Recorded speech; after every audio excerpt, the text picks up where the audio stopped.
ជម្រាបសួរពុកម៉ែបងប្អូនកសិករទាំងអស់គ្នាបាទមានតែបងប្អូនពុកម៉ែទេដែលធ្វើស្រែយល់ពីអារម្មណ៍អ្នកធ្វើស្រែដូចគ្នាបាទឥឡូវនេះគឺស្រូវប្រភេទ OM បាទថោកមែនតើពុកម៉ែបងប្អូនអស់គ្នាបាទនោះច្រូតហើយប៉ុន្តែបានតែ650ទេអត់រួចថ្លៃអត្រាជួររស់ជីអីទេបងប្អូនអើយបាទថ្នាំអីទេអត់រួចខ្លួនទេបាទអញ្ចឹងណាពុកម៉ែបងប្អូនអស់គ្នាបាទហត់នឿយប៉ុន្តែអត់បានកម្រៃអីទេពុកម៉ែបងប្អូនអើយបាទថោកមែនតើបាទអញ្ចឹងបាទបងប្អូនតែគាត់ដឹងលឺសើមកជួយដំឡើងតម្លៃខ្ពស់ជាងនឹងតិចមកពុកម៉ែបងប្អូនអើយបាទហើយនេះជារំដួលបាទរបស់គេជាប់ផ្សេងខ្ញុំដែរឥឡូវនេះវាអោនមេបដាហើយពុកម៉ែបងប្អូនអស់គ្នាបាទរំដួលបើយើងគិតទៅវា5ខែពុកម៉ែបងប្អូនបាទមិនមែន4ខែទេយើងគិតពីព្រោះហើយនឹង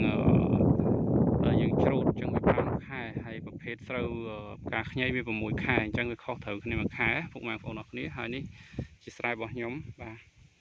ទើបតែចេញអស់ពុកម៉ែបងប្អូនបាទមើលទៅស្រស់ស្អាតគួរសមដែរអញ្ចឹងណាពុកម៉ែបងប្អូនបាទមុនដំបូងថាអស់សង្ឃឹមដែរឃើញដើមទៀបវាអត់សូវល្អអញ្ចឹងណាបាទពុកម៉ែបងប្អូនអស់គ្នាប៉ុន្តែឥឡូវនេះមើលទៅគួរសមដែរប៉ុន្តែវាមិនសូវពេញចិត្តប្រហែលទេហើយមួយទៀតតកតងទៅនឹងនេះថាតម្លៃក៏វាអត់បានខ្ពស់ដែរលើ900ឬ1000អីសម្រាប់សើមណាបាទអញ្ចឹងសម្រាប់ថ្ងៃដែលប្រមូលផលសង្ឃឹមថាបានតម្លៃខ្ពស់ជាងហ្នឹងអញ្ចឹងពុកម៉ែបងប្អូនអស់គ្នាបាទហើយមើលនេះបាទ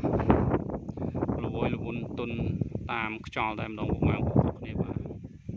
អញ្ចឹងបាទមានតែពុកម៉ែបងប្អូនដែលគាត់ធ្វើស្រែកសិករដូចគ្នាទេយល់អារម្មណ៍មួយនេះដែលទិន្នផលគឺវាអត់បានល្អយើងសង្ឃឹមថាបានខ្ពស់បាទកសិករគាត់នឹងធូរធារ